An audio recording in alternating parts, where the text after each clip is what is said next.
جی السلام علیکم ورحمۃ اللہ وبرکاتہ۔ کیسے ہیں آپ؟ ٹھیک ٹھاک خیریت سے؟ گھر میں ہر طرح کی خیریت ہے؟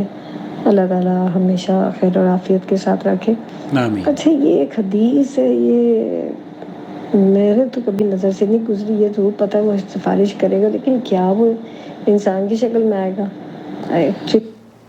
نحمدہ ونصلی علی رسولہ الکریم، اما بعد۔ روز قیامت قرآن کا انسانی شکل میں آنا، رسول اکرم صلی اللہ علیہ وسلم نے فرمایا قیامت کے دن قرآن ایسے مرد کی شکل میں آئے گا جس کے بال سفید ہوں گے، تو وہ اپنے پڑھنے والے سے کہے گا میں وہی ہوں جس نے تجھے رات کو بیدار رکھا اور دن میں تجھے پیاسا رکھا۔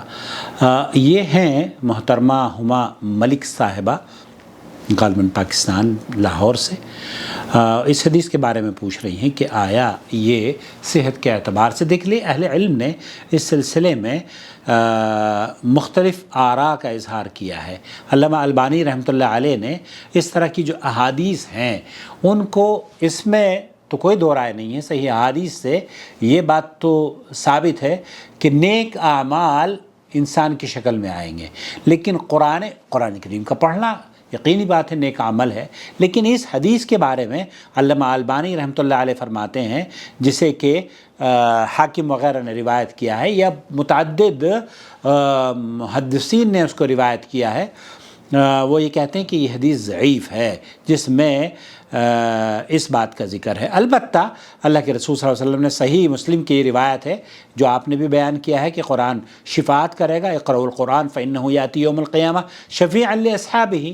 تو قرآن کریم کی شفاعت تو اللہ کے رسول صلی اللہ علیہ وسلم سے ثابت ہے، لیکن یہ کہنا کہ یہ حدیث کیسی ہے، اس حدیث کے بارے میں اہل علم نے لکھا ہے کہ یہ حدیث صحت کے اعتبار سے درست نہیں ہے، بلکہ امام ابن جوزی رحمۃ اللہ علیہ نے تو اس طرح کی جو احادیث پیش کی گئی ہیں ان کے بارے میں انہیں موضوعات میں نقل کیا ہے۔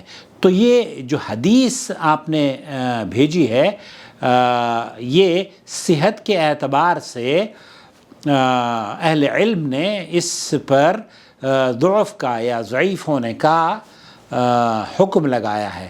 شاید آپ یہی جاننا چاہ رہی تھیں۔